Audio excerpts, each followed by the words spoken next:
And welcome aboard the Tabletop Express, everybody. My name is Chris Barrows. I am one of the co-conductors here on the Tabletop Express, and this is Creators Corner.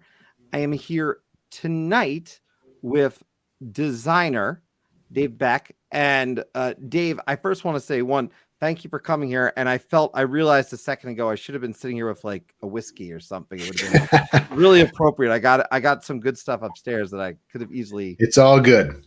Oh You man, shouldn't, operating the train, you shouldn't drink and drive. So it's okay. that's fair. As a conductor, right? That's fair. No, that's a fair statement. But Yeah. no, thank you so much for being here.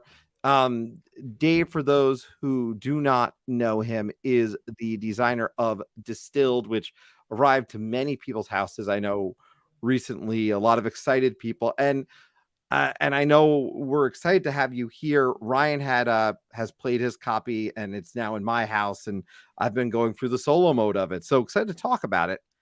But Dave, before we do anything here on the Express with Creators Corner, one of the things we always ask is about the origin story. How does someone get to where they are in the gaming space and in terms of having that interest? So what is your origin story? How did you get in to board games? Oh, wow. So yeah, this is gonna have to be part one of 7 interviews we do. Yeah. Actually, I mean, it probably similar to a lot of people, but as a kid, I played some board games, kind of, typical, just family style board games. I did really enjoy Scotland Yard, and I also enjoyed, and I still have my copy of Clue Museum Caper, which is like taking things to just a slightly next level. But I never really got much beyond that. And then I don't know, I got into video games. I've played video games all my life. Really have always enjoyed that as well. And then it was, and I'm actually a game design professor, video game design professor, and teach a lot of 3D modeling and animation stuff. And then, I don't know, probably about 10 years ago, my wife bought me a board game, and I still remember, I don't know if it was my birthday. It must've been my birthday. And I opened it up and I'm like, what is this thing? And it was Dominion. And she said, well, I went to the local game store, and they suggested this would be a good game, for you to start on. So I just thought, okay, this is silly. I'm not really interested in this, but I'll be nice. I'll be thankful. I'll have some people over and give it a try. And it was crazy. It was like that moment. It was just like peel back the lids of my eyes, and I fell down that rabbit hole, clearly, as you can see, and haven't really looked back since. So it really did hit me out of the blue. Always loved games, always loved camaraderie and socializing and art and stories, but just didn't realize it until my wife kind of opened that door for me. Well, I always find it interesting because I saw a meme literally, I think it was 10 minutes before we started this conversation, that showed the little kid liking games, 15 saying, all right, I'm too old for this now. And then coming back at 30, which That's I right. think is true for many people. Yeah. And maybe that's changing. Maybe we're at a changing point or a tipping point for that. I'm not sure. Mm-hmm. But not, it is fun to see us get back into a kind of interesting field of play.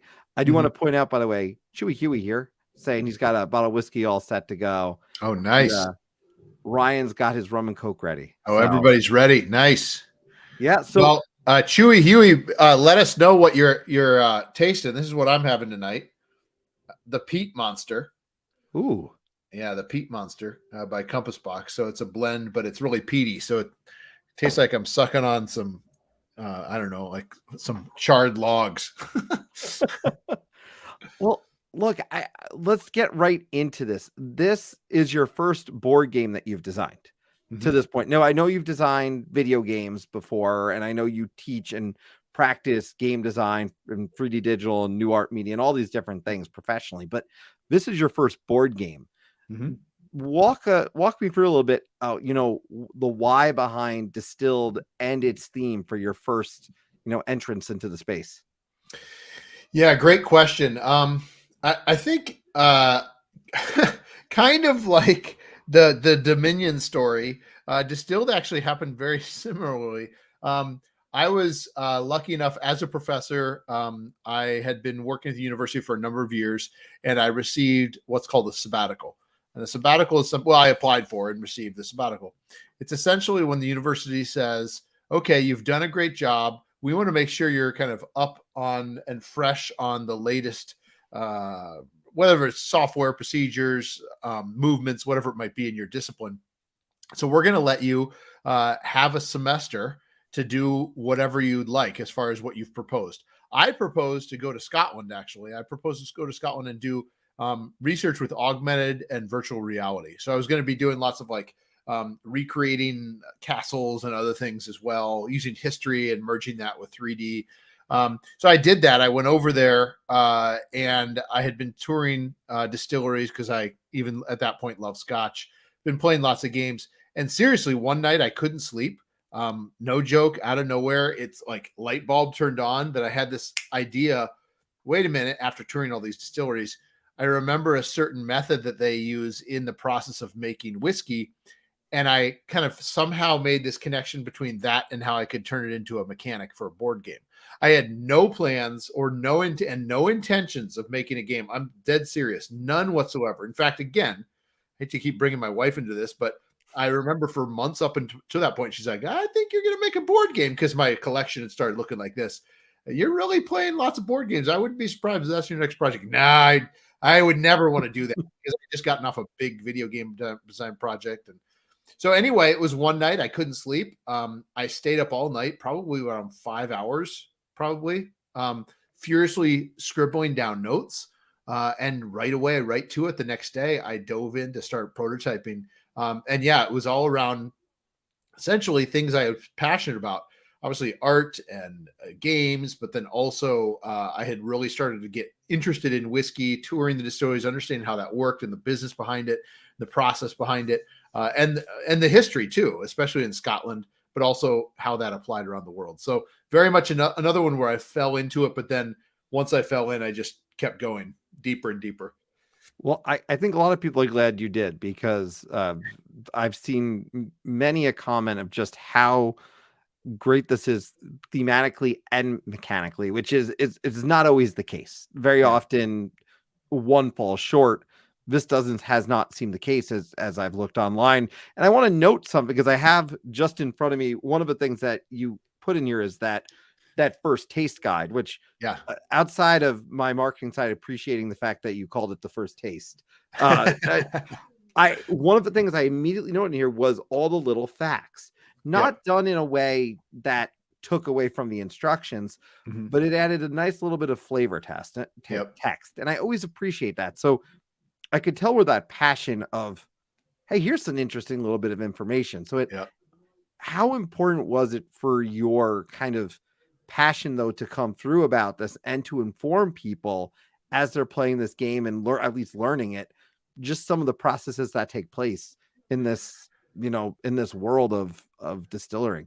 Yeah, it was that integration of not just integration of theme into the mechanics, but also, like you said, that integration of flavor text or helping educate. I think it was connected partly to me being an educator. So I'm always wanting to teach people or always wanting to have people learn something about what they're doing. So that's important to me.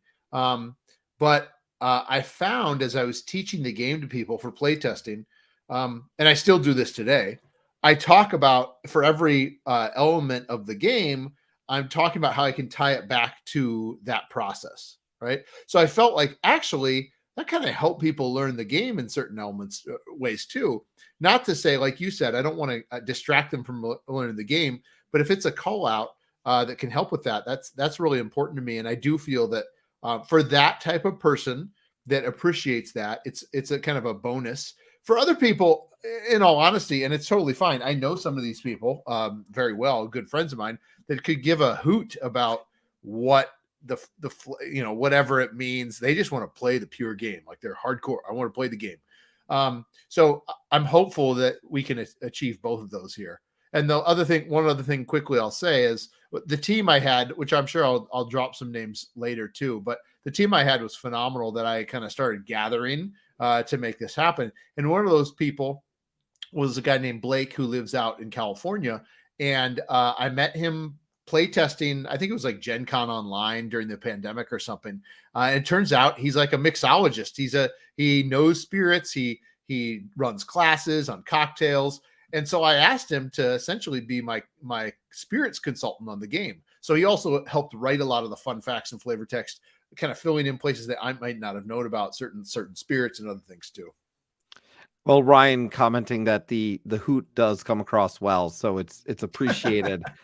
Uh, obviously that's the inspiration for it. How much then in that process were you thinking about mechanics and theme and interconnecting? Because as you've noted, they are fairly interconnected. So ultimately, is there a balance that you're trying to strike when you are making a thematic game like this? Yeah, that's a really good question. I don't know. I mean, I guess one could say, oh, I'm trying to strike a balance that's, I don't know, 50-50 or whatever it might be, or 25-75.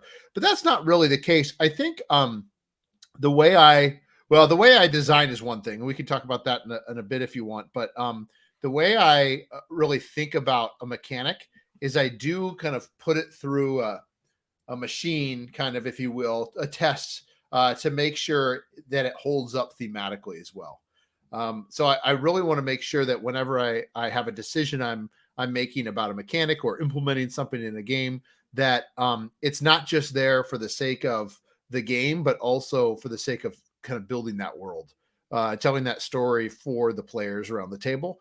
And again, with Distilled, sure, the main mechanic in the game is all connected to that, but then I tried whenever possible to make other connections that would provide a parallel or a connection to real world approach, even though that's a very much of a spectrum. You've got simulation on one side, you've got pure game fiction fantasy on the other, and I'd like to think I'm somewhere in the middle. So you're going to make some people that don't like the fact that well, you said gin's supposed to be made with juniper berries, but you're saying any fruit in the game. Why am I making gin with grapes? Yeah, I know, I get it. Like I have a problem with this too, but it's a game, and in order for us to have fun and enjoy it, we have to have some suspension of disbelief. And so that's kind of that tricky line that you walk, but you always want to try and still have it connected, in my opinion, to make that rich theme kind of stand out and have it something that people can more easily connect with and learn. Like I said before, connecting to that real world element. I appreciate that because we reviewed a game recently, and even though thematically I can note like we loved how well it connected, it wasn't as much fun for us. Mm-hmm. So you do sometimes have to kind of stretch reality a little bit and say, all right, fine, this isn't a perfect match, but it's close and it works and it makes it enjoyable. Yeah. So I can appreciate the challenge that you as a designer have to go through. Mm-hmm. You had an extra challenge with this on top of it because Papers and Games is you. So you also don't not only did you dive into designing a game, you jumped into publishing. Yep. So talk about that, because that's a whole different world altogether.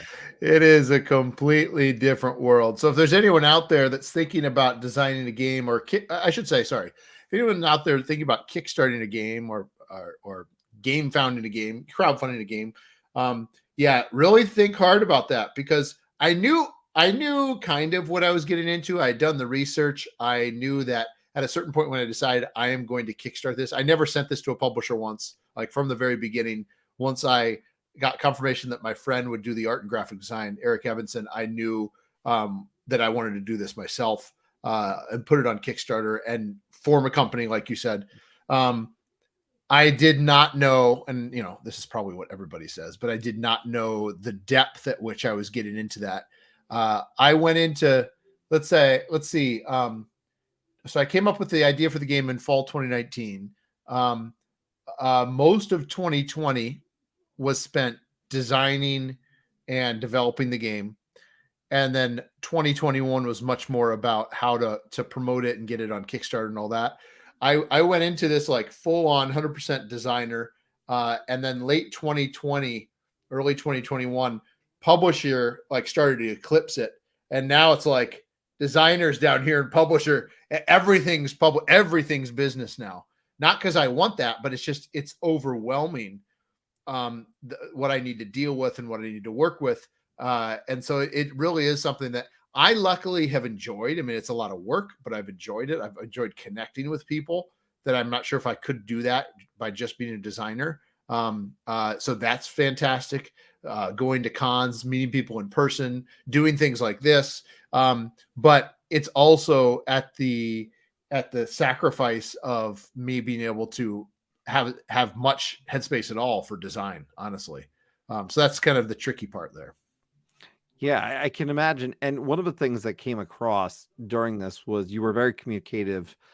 I will note during the campaign, through groups, through Kickstarter itself. So, when you went into this, how much was effective communication a part of your strategy? Because we have seen more than a few unhappy folks out there with a bad Kickstarter campaign. I have to imagine it was somewhat top of mind that I've got to be transparent and communicative. Yeah, that's a great point. For anyone watching the tabletop news these days, which is just within the last couple of days, a big one sprang up that's not good and not good for the company. The backers are not happy. I won't go into details. You can find it on your own.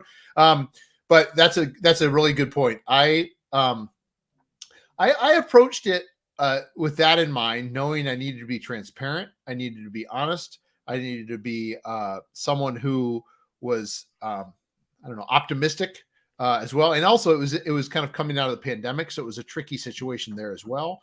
But also that honesty is important. Transparency is important because, reminding people that I'm in my basement right now. And this is where I made the game. This is where I do everything. This is where I launched the Kickstarter. And I did it in the summer because I work full time in the school year. Right. And so like I came back from work today. It's helping people understand like I'm a human, just like everybody else who might have a job and other things too. This is kind of layered on top of that. That was really important to me.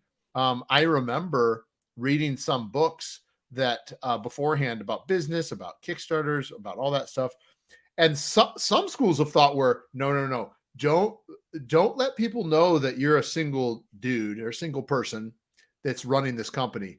Make it feel like it's a company. Like make it feel polished and that there who knows who it is and how many people. And then there was others that said, no, you should probably do it, be just like yourself. And I decided, you know what, I'm just going to be myself. I'm going to demonstrate that it is just me. And I'd like to think that helped because it's that human connection that people, I think, appreciate, especially the Kickstarter campaign, to know who's there, who they can connect with. I'm chatting with people like you, but then also online, So I think it's a really, really good point you bring up, but it's a really important part of a successful Kickstarter because I had things go wrong, but I could have had things go even worse. And if I had been trying to hide it, much like some of those things happen in some of these Kickstarter campaigns, it could have been 10 times worse for me. I want to point out Ryan made a comment talking about Southern Mechanic, the turning fate and foreshot into luck mitigation, removing the top card and bottom card was brilliant and a lovely part of the game. Such good design and a learning point. So thank you. Thanks, Ryan. Talk a little bit about this game in the sense of mechanically, what it does involve, and I'll let people I'll show on screen a little bit so people can have an idea if they have not seen Distilled what it is, but talk a little bit about that overall gameplay for everyone. Yeah, so Distilled it's kind of a medium weight Euro game, and in the game, it's a very heavy card base, as you can see there. And in the game, you are running a distillery and you're trying to craft different alcoholic spirits. That could be vodka and moonshine or whiskey or things from all over the world. Baijiu from China, cachaça from Brazil. So on and so forth. You can craft these spirits. In order to do that, though, you need to gather ingredients from a market. So like any good Euro, you start the game by going to market, purchasing goods, purchasing ingredients, purchasing items like barrels and bottles. Maybe you're going to hire a specialist to work in your distillery. So you do all that, you come back to your distillery, and the main core mechanic of the game and kind of the core of the round for you over the course of 7 rounds, each round you're going to distill alcohol. You're going to toss a bunch of ingredients into a big vat, and that vat is on the side of your player board, and that's going to include some water, some yeast. Maybe you're throwing some grains in there because you're hoping to make whiskey. And you're going to let that ferment. In the real world, what that means is that sitting there in the yeast is eating the sugars and turning it into alcohol. And so from there, what you do is you add alcohol cards. There's a kind of a standalone stack on the table for every ingredient you have in there. So if I have 2 ingredients, I add 2 alcohol, so on and so forth. And then I gather all those ingredients together. They're mixing up in the still, all together, bubbling up in the still, and you're shuffling them, shuffle, shuffle, not looking at those cards. And when you distill alcohol, the first part of the run that comes off the still and the last part as well, called the heads and the tails or the feints and foreshots, it's actually toxic. It's how we make nail polish remover. It's when someone says they go blind because they drank their cousin's moonshine. Well, it wasn't made well, that kind of thing. Distillers know this, so they take it off. They make a cut. They take the top card and the bottom card off, and they cut it from the run, but they reuse it, and that's the important part. And in distilled, you do the same thing. You take the top card and the bottom card, and you put it back into your pinch to reuse it in a future round. The problem and the catch is that if you pushed your luck and you didn't put enough ingredients in there to ensure that you'd make that whiskey you were hoping to make, you might have accidentally just pulled those and gone from making whiskey to moonshine. It's not, some people say, I hate the luck in this game, but as Ryan mentioned, it's mitigation. You can always ensure, it's going to cost you more, but you can always ensure through upgrades you buy or extra ingredients, the ability to be able to make what you want to make. But if you want to invest in that. So you're making those, you're aging them, and there's flavor that's being added in the warehouse. If you let it sit in the warehouse, you're putting them in fancy bottles and selling them. And everybody around the table is doing this. And whoever has essentially gets the most points, the spirit points, by selling their different spirits by the end of the game is the winner. So you're making 7 spirits over 7 rounds. As I mentioned, there's a little bit of luck mitigation there. There's also some tableau building because of the fact that you've got these upgrades that might do special things for you when you install them. And there's, of course, some recipe fulfillment because a whiskey might require some grains, but maybe a gin, like I said before, might require some sort of fruits like a juniper berry. So each spirit has their own region and requirements for it as well. And you get to choose based on what you invest in, what spirits you want to make. So yeah, we had a lot of fun with it. And again, as you can hopefully hear, really trying to make sure we're tying that theme with that mechanics whenever we can. I do love, and I think you can feel that connection. I mean, my large issue, I can candidly in the alcohol board games theme spaces, I haven't found a beer game I really like. So from an alcohol thematic perspective, this had sounded, and I heard about it after the fact. Ryan was mentioning that he went in with a friend, so he wasn't seeing any Kickstarter updates, but he was in followed the Facebook group and saw the updates. So I want to make sure I brought that comment up for everybody to be aware of as well. But I do think that connection's there. He does have a question though, and that is, how did the TTS mod come about? I played during the Kickstarter campaign, and I enjoyed the play so much that it helped me decide to back it, which I'm seeing more and more these days for games. Yeah. So, pure pandemic.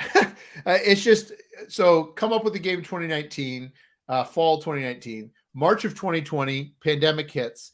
I've been play testing this thing in person with people at this table, actually, as well as at cons. And then I had to figure something out. And I had never thought about the whole reason I love board games is I'm away from a screen and I'm around a table with people. I never thought about the idea of playing board games on a virtual space. But I realized in order to move this forward, I've got to do that. So I decided to pivot really quickly. I put the whole darn thing online immediately. But probably most importantly there is that I got to partner with a friend of mine who works at the university I do as well. He's a programmer, and he helped me script the game. So that the cards, there's so many cards and setup and shuffling and all that in TT and Tabletop Simulator. It's really confusing and problematic. So he helped script it to make it a smooth experience. So that's Seth Barrier. Props to Seth, Dr. Barrier. And he helped to make that a much smoother experience for everybody playing it. And yes, you can play it for free now if anyone has TTS and you want to try the game out before you decide to buy it, like Ryan did. So I agree with you. It's something that many people are doing. We're continuing to do that, continuing to play test that way. I can play test with my good friend and developer for Distilled and our next game. He lives in the UK, so we can play test. He play test with his friends, I with mine, sometimes crossover. So it's just a great, it's not a substitution by any means, but it's a great kind of runner up to be able to play in person.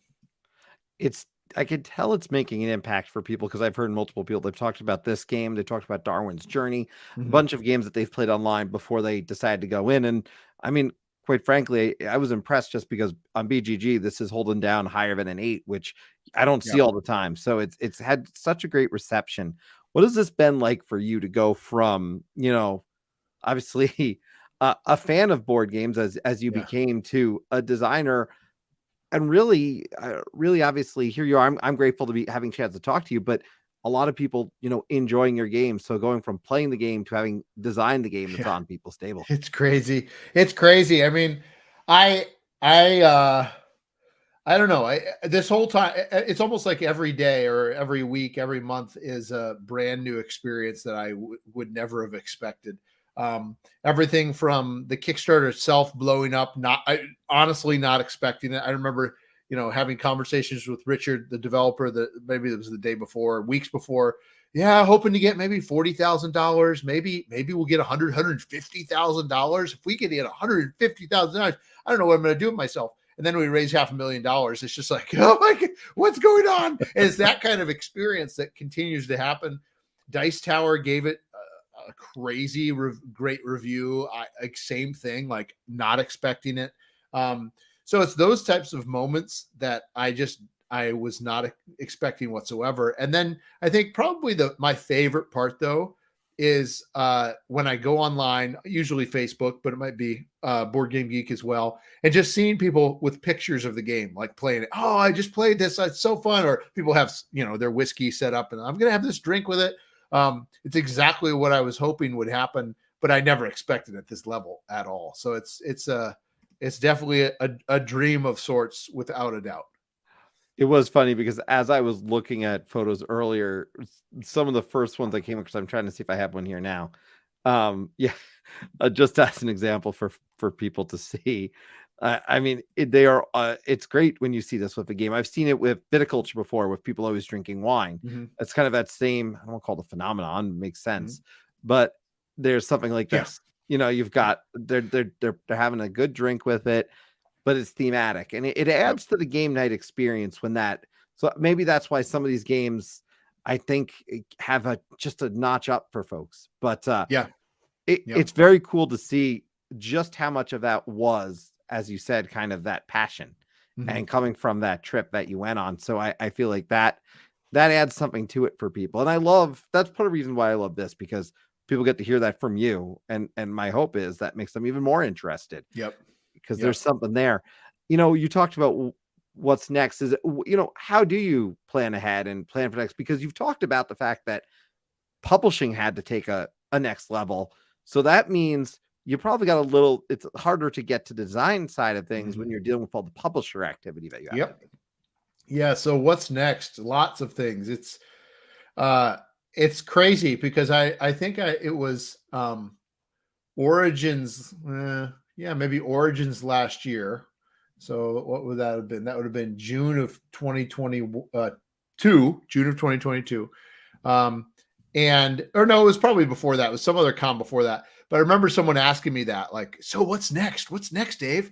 And it might not have been that one, but one earlier, where essentially it was like, I don't know.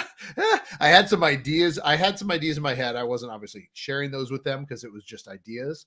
But I hadn't really known yet. And long story short, and I can tell you the long story later if you want today, but long story short, way back when I play tested Distilled at my first proto spiel, where designers all bring their prototypes to a mini convention, a meeting, and they play each other's prototypes and give feedback. It's an awesome experience. Way back in 2020, before the pandemic, I brought Distilled to my very first proto spiel, very first public event. And this other guy named Abe Burson brought a game of his called Luthier. And it was about essentially making guitars, violins in kind of the modern era. You're making those for people. And it kind of caught my eye. It had an interesting mechanic. The theme, I'm not a musical person, but it really drew me in as far as that idea of crafting something much like Distilled. And I played it, moved on. It was good. We kept in touch. But then it was probably about a little over a year ago.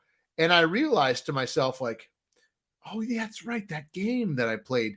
And I'm now in a point where I could actually be reaching out to people to think about not just me designing games, but having other people's games published under Pavers and Games. So I reached out to Abe and talked through this opportunity, and we basically kind of came up with this idea that I would essentially be a co-designer with him on this game. I would take what he had been working on for maybe almost 10 years, and kind of completely redesign it using certain mechanics and kind of strip it down and put it back up around theme and other things as well. And so we've been working on that. And then obviously along with Richard, like I said before, my friend and developer in the UK, working really hard at that. So that's what's next as far as full game. At the same time, we've got expansions for Distilled. Richard's actually has designed a really small tuck box expansion that we're going to be announcing for Distilled later this year. So it's exciting. Lots of irons in the fire, but not unfortunately something where I can be as deep involved on the design space as I was with Distilled, just because I'm also kind of trying to do the company management as well. It's so neat to see though the transition, that you've gone from, which is design the game and then ultimately helping other people get their game. I'm sure that's rewarding just to be able to help someone else, see a vision through in the long run. Yeah. We do have some comments, so we some folks excited for more Distilled. Rachel has an interesting question. Rachel asked, I didn't follow the campaigns. I have a little about how it panned out. Are the portraits modeled on real people? Oh man, I wish Eric was here. So like I said, Eric Evanson, the artist and graphic designer for the game, good friend of mine as well. He teaches at my university, Stout, as well, UW Stout. Yes, some of them are, I would say almost all of them are taken from hints and inspiration of different people, for sure. Some of them are, and I think I see Ryan's got hit it on the head with the trucker. That's a good example of every so often we tried to put little fun Easter eggs in the game. And Eric and I both love Pee-wee's Big Adventure. So the trucker is Large Marge. That is correct. And some of the other ones, there's a few that are inspired by certain people from like shows Eric's watched or people that they knew or he knew or I knew. There are a couple more fun ones too that are real people. So Blake, I talked about Blake, the spirits consultant out in California. We did one of him, a portrait of him for one of them. That's a mixologist. We also have family friends who has, he's like the national top bartender of Peru that makes a special pisco sour. So we've got pisco in the game. And so we've got a Peruvian that's modeled after him. So we've got a couple of those for sure in there. And there's a lot more, but some of them are a little bit more obvious than others. As you're saying that, I just started thinking to myself of like fictional drinks and fictional stuff. Cause even though I've been more of a beer drinker, I always know on the show Lost, it was actually featured on Fringe.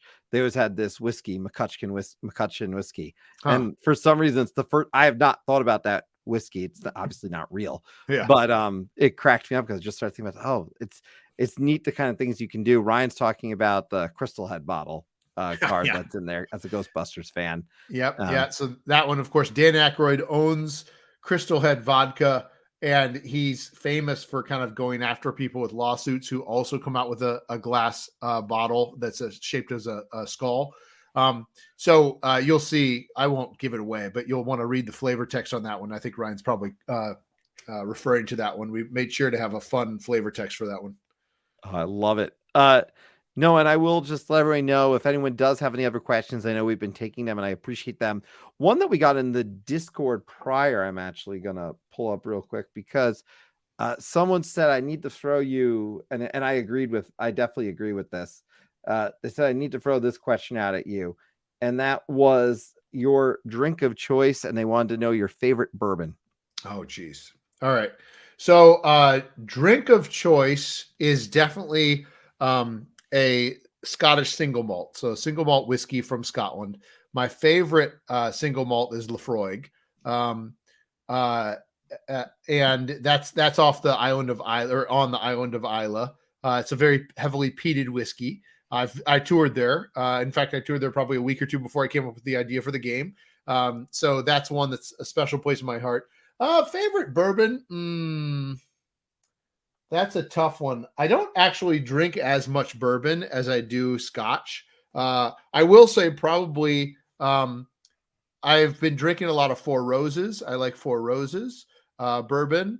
I also will say that my favorite whiskey, it's not a bourbon, but my favorite American whiskey is Balcones down in Texas. So sorry, it's not Tennessee or Kentucky, but Balcones makes a really good whiskey. For those that don't know about aging spirits, if you age a spirit in a place like Kentucky or Tennessee, or even more drastic, Scotland, where the temperatures really don't change a lot, especially in Scotland. Um, uh, the hotter a temperature gets around whiskey aging, the faster that aging process will go. So, as you can imagine, Balcones down in Texas has extremely flavorful spirits that have not been aged for that long, and thus aren't as expensive because when you age whiskey, the whiskey slowly evaporates, called the angel share, out of that barrel. So if you imagine you fill the barrel at at age 0, it's filled up to the top. By age I don't know 30, it's probably about half to 2/3 to 1/3 full in a Scottish barrel. But that thing is going to drop fast within just a couple of years, or not drop as far, but still age within a couple of years. And so it's not as expensive. So if you want a really flavorful whiskey, look to somewhere like Balcones.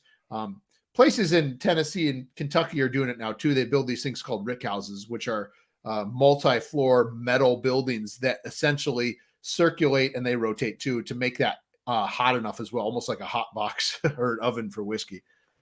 Hey, you're dropping a lot of knowledge. Yeah, sorry, I can't. I geek out about this stuff. I know, I love it. You don't need to apologize. I think it's awesome. And again, I feel like that makes an experience of a game better when you can tell there's the passion behind it and the knowledge behind it. You did mention expansions. You didn't mean expanding the world. How do you look at expanding a game from your perspective of playing the games, and now from a designing and publisher side? How do you look at expanding, and how much expansion a game truly needs, and ultimately, when has it been expanded enough? Yeah, good question. That's a really good question because for myself, I know there's games out there that have expansion upon expansion upon expansion. I'm not the type of person that buys, for the most part, buys every expansion. I have it for a couple of them. Like I have all the Scythe expansions. I haven't played them, but I have them. So I do that for some games, but like I just said, I don't necessarily play them. So I definitely don't want to go so far that there's just piles and piles of distilled expansions that are really fluff at a certain point. They're I don't want to say they're meaningless, but they're maybe not as well intentioned as the original game was. I think that's important. So I would be very happy if I could step back from Distilled, when it's hit its kind of it's run, it's done, it's matured, if you will, with like three expansions, where I can say that, and I don't mean big giant expansions, but they could be varying. Like for instance, we did release one with the Kickstarter called the Africa and Middle East expansion. That's a very simple expansion because all it's really doing is introducing a 4th region from the world with new spirits and everything else. It does have some new cards that have new powers, so there's a little bit of new rule set to think about, but not much. I'd like to think, and like I mentioned, we're working on another one right now that we have announced kind of internally, so I can say it here too. We're going to call it Cask Strength, and it's just a deck of cards, tuck box, something simple that you basically infuse into or swap into your game. All the ingredients now have powers and effects on them, which is something we had way back in the original game that we pulled out. This makes the game a little bit more complex. That's why we chose not to include it right away. It also introduces some new mechanics as well that I'm excited about, with the markets being variable, and so that's going to be exciting. And then finally, we hope to maybe have one more expansion down the way as well, further down, that would probably introduce some new mechanics and processes too. So I don't know. I don't want to milk things for all they're worth, unless and I don't, but and I don't want to continue to release expansions unless, like I said, you're adding something new. It still has those same intentions behind it, which I do believe right now, the ones we have out right now, or one we have out and the one we're looking at does.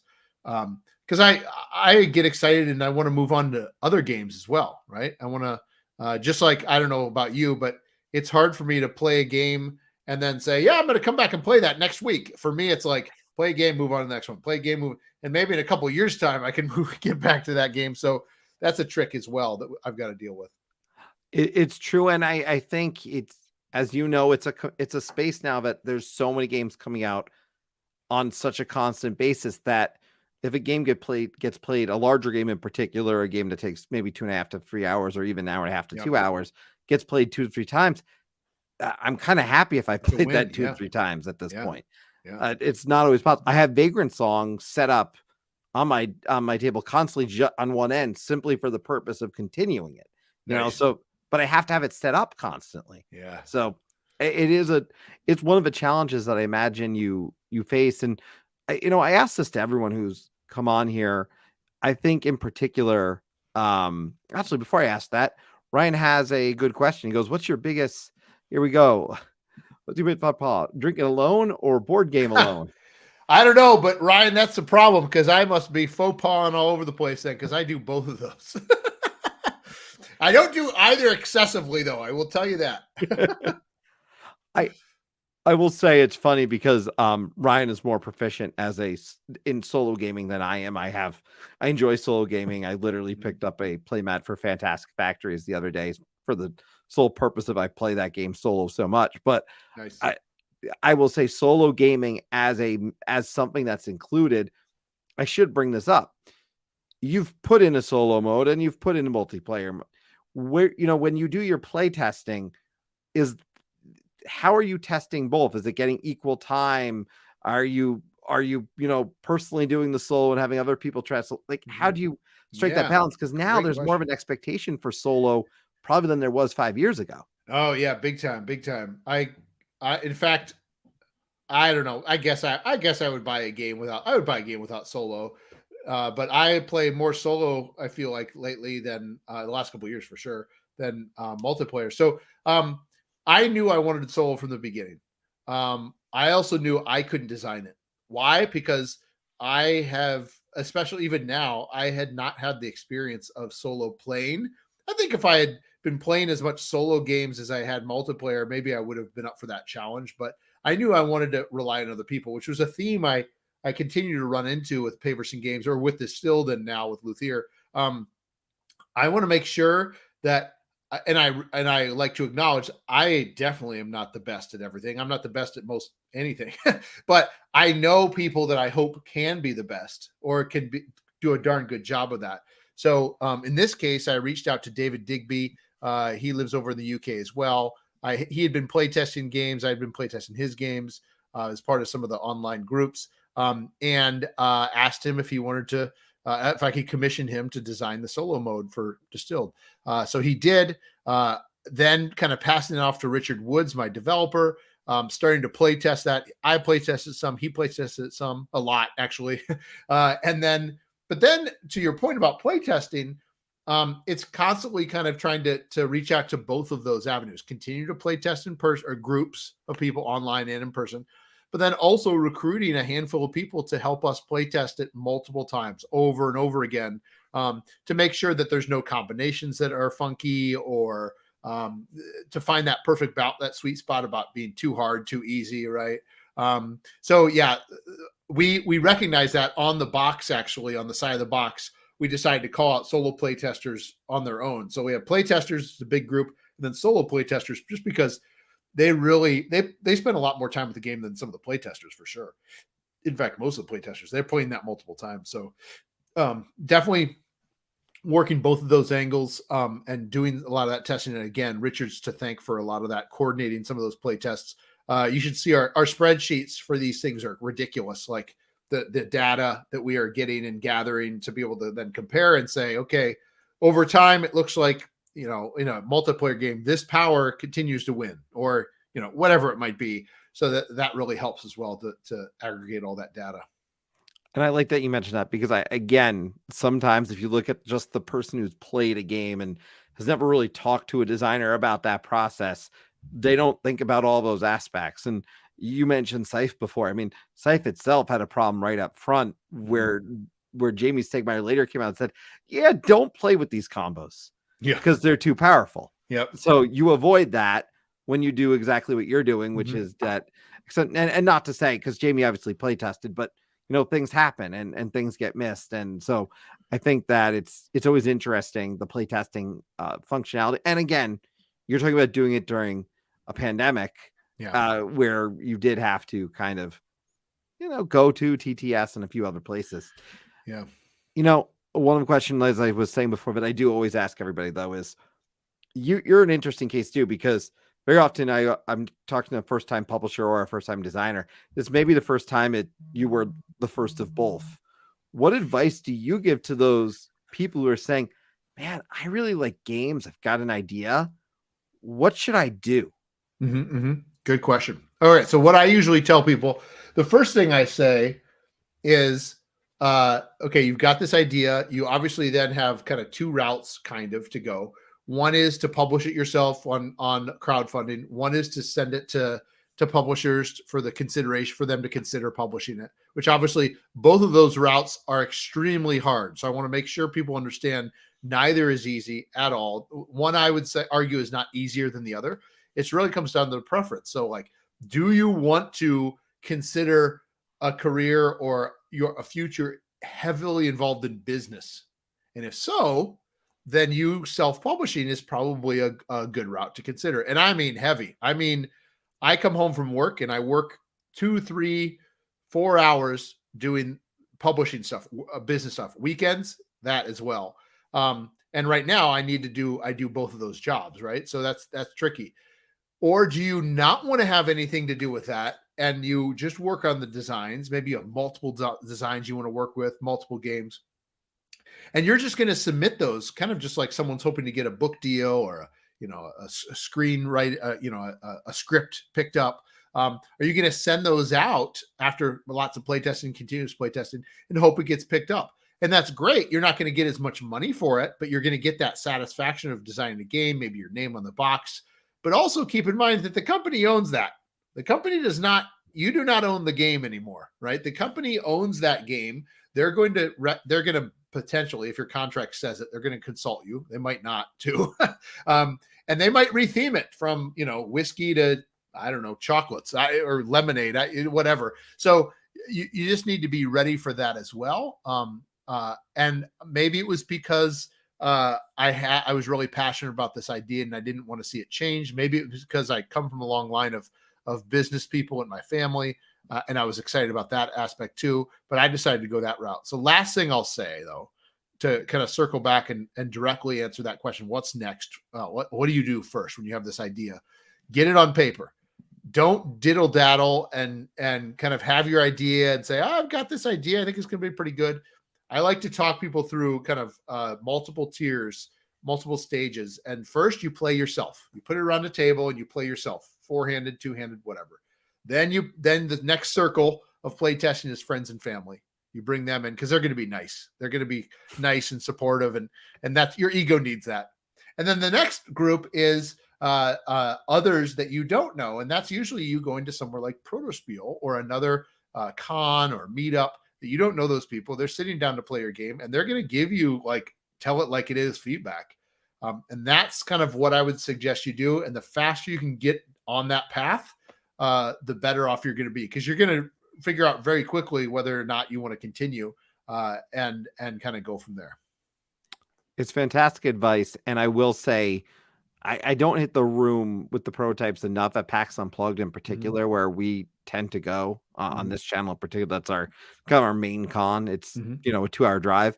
Yep. And I need to hit that room more because there's some gems that come out of there and you hear about them later and you realize, man, I could have played like the initial version of this. And there's something cool about that. Yeah. But you're helping people. And that's the thing I tell people. If you can go to those prototype rooms, you are really lending a hand, and your feedback's important because you're giving unbiased feedback. Yeah. Yeah. And I love my family. But it's just like when I say to Exactly. my family, "Hey, what do you think about this idea for the channel?" You know, Like, way to go. it's usually very positive. Yes, Yeah, yeah. that's so when it comes down to it, or they don't understand. That's you depending who you're talking to. Yeah, and one other thing on that too, and again, yeah, at PAX U that you'll have most of the big cons will have some sort of prototyping room or playtesting room, and definitely do that if you want. I would also encourage you, if you're even thinking about like, oh, it'd be cool to design a game, which there's a lot of people like that, which is awesome. I would really encourage you to think about going, if you're out there listening to this, go to a protospiel. They're all over the country. They also have them online. So if you play on TTS, you could go to one of those online, and you can go as a playtester. And trust me, you're like a celebrity. You're like a god at a protospiel if you are just a playtester, because it's like, oh yes, please play my game. Because otherwise, designers are playing each other's. They're gonna cut up playing those games. So really think hard about that too. It's a great opportunity. It's cheap. It's a weekend of playing games. You'll probably connect with some pretty established designers, because they tend to go to those and try out their newest designs, like you said. So that's a great opportunity for you to kind of dip your toe in the water without even bringing a game yet, just seeing what the others approach it and how they do it. I love it. Great advice. I want to thank you for, by the way, joining us tonight. It was really wonderful to talk to you and really hear that passion behind this game. I will let everybody know, obviously, that obviously we've been talking about a game you designed, Distilled. This came out this past year. Your designer, your artist was just make sure I have all this correctly, Eric Evanson. Mm-hmm, mm-hmm. Who else do you want to acknowledge around this game? Because I know there's probably a bunch of people who deserve that credit. Yeah, there is. It's a pretty long list, but I would say that the big players, Eric, of course, for the art and graphic design. Richard is invaluable. Richard Woods, he was a developer, and in board games, oftentimes the developer is doing a lot of the play testing and kind of fine tuning the balance of the game. But also contributing to design as well, of course. Cody Reimer, another friend of mine here and colleague at the university, he did the rules. So we wrote the rules, but then he edited the rules. And then Seth Barrier, like I said, did the tabletop simulator. Blake was Spears consultant. Lots of the people I mentioned. David designed the solo. So, and then we have someone else. His name's Terrence, and he's over in Asia actually, but he really stepped forward, and he's been participatory as kind of our community manager online. So he'll answer questions, he'll welcome people to the Discord. So it really it's a pretty big team that I'm really proud to call myself a colleague alongside them. Well, and I know everyone appreciates when they get the attention, and I should say not the attention, but the credit that they deserve, and that is certainly appreciated. I want to thank everyone in this community, by the way, for popping in tonight. I know we've got a bunch of you here right now. I'll encourage you to go check out Distilled, check it out on BGG. As noted, if you've got a chance to play a copy, definitely check it out. Nick, by the way, chime in saying, I haven't done an Unpub session board. Sounds interesting. Yep. Yeah. I would double down on your encouragement of it, because I just think you meet a lot of interesting people. And if you like meeting people, it's a great place to go, because it is. It's cool. They'll talk to you the moment you go in too. You want to try this, and exactly. It's a very friendly atmosphere. Yep. Before you go, I just want to thank again, as I said, everybody for joining, and just a shout out to everybody. Please stay tuned. Tomorrow we got some fun stuff happening.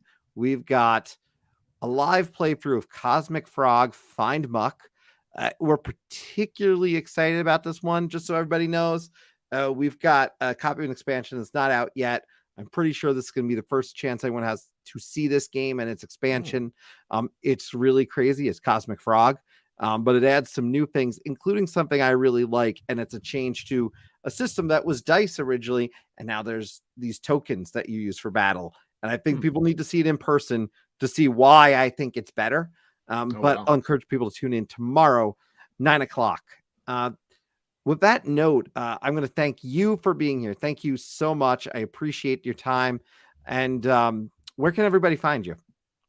They can go on paversongames.com. They can find me there, and stuff about Luthier as well as Distilled.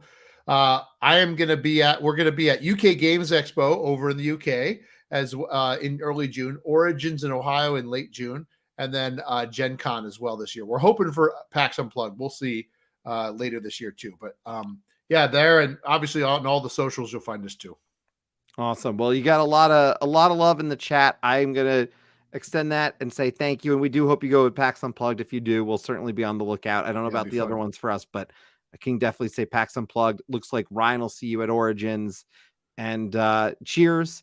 Thank you, everybody. Have a wonderful night. We appreciate you coming aboard the Tabletop Express, and we will see you all tomorrow night, 9 o'clock, as we find Muck.